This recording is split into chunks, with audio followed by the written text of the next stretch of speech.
क्या आपने पानी की गहराइयों में मौजूद इस म्यूजियम के बारे में पहले सुना है? 11 करोड़ के स्पैन के बारे में आपका क्या ख्याल है?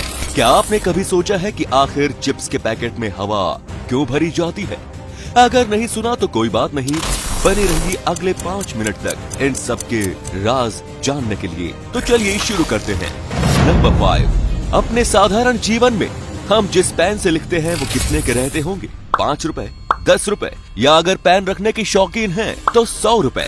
पर दोस्तों, क्या आप जानते हैं कि इस दुनिया का सबसे महंगा और कीमती पेन कौन सा है?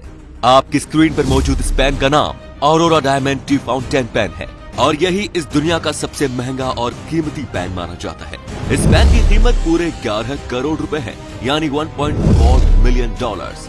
इसके इतने महंगे होने का कारण ये है कि ये पूरा पेन डायमंड से बना हुआ है। और इतना ही नहीं, इस पेन में प्लेटिनम और गोल्ड भी काफी अच्छा इस्तेमाल किया गया है। नंबर 4, अगर आपने पिछली वीडियो नहीं देखी तो जरूर देखिए, क्योंकि उसमें हमने 90% लोगों के राइट हैंडेड होने का राज बताया है। और जैसा कि मैंने कहा था कि आखिर लेफ्ट हैंडेड लोगों का क्या, उनके बाएं हाथ के लिखने की वजह क्या है? साफ जाहिर है कि एक्सेप्शंस हर जगह होते हैं और असल यही कारण है जिसके चलते हुए बचपन में एनर्जी मैनेजमेंट के पैटर्न ग्रो नहीं करते और फिर उनके ब्रेन का लेफ्ट पार्ट उन्हें डायरेक्टली फोर्स नहीं करता कि वो चीजों को राइट हैंड से ही लिखें। पर इतना ही नहीं, यहाँ तक तो बात हो गई ब्रेन की, अब बात करते हैं डीएनए की। बहुत ही कम को पता होगा कि कुछ लोगों के लेफ्ट हैंडेड होने में डीएनए का भी बहुत बड़ा रोल होता है। अमेरिका में की गई रिसर्च से ये सामने आया कि अगर किसी बच्चे के दोनों ही पेरेंट्स राइट हैंडेड हैं, तो उस बच्चे की लेफ्ट हैंडेड होने की पॉसिबिलिटी महज 9% ही होती है। लेकिन अगर उसी बच्चे के पेरेंट्स में से एक लेफ्ट हैंडेड है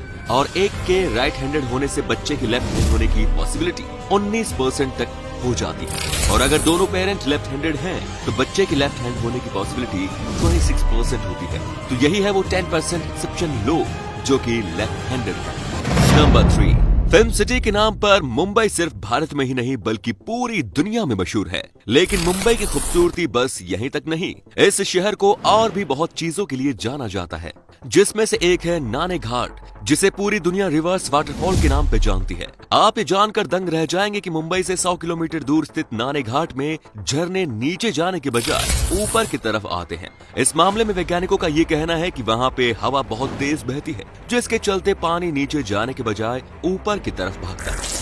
और बस यही नहीं, दुनिया में कुछ और जगहों पर भी ऐसे नजारे आपके इंतजार में हैं।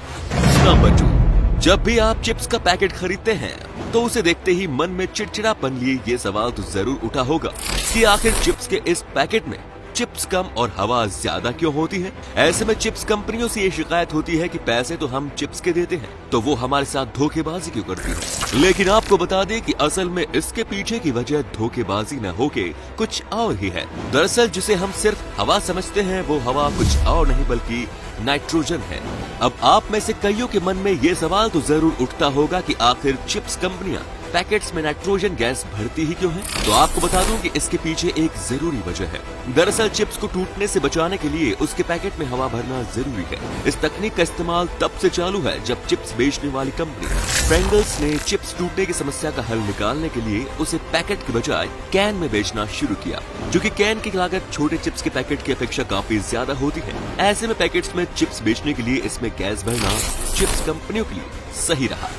और अंत में है नंबर 1, म्यूजियम घूमने के साथ साथ ये एक ऐसी जगह है जहां हमें इतिहास की काफी जानकारियां भी मिल जाती है। और जैसे कि ऐतिहासिक चीजें काफी हैं, तो म्यूजियम भी लगभग हर जगह देखने को मिल जाते हैं। पर दोस्तों, पानी के अंदर के म्यूजियम के बारे में आपका क्या ख्याल है?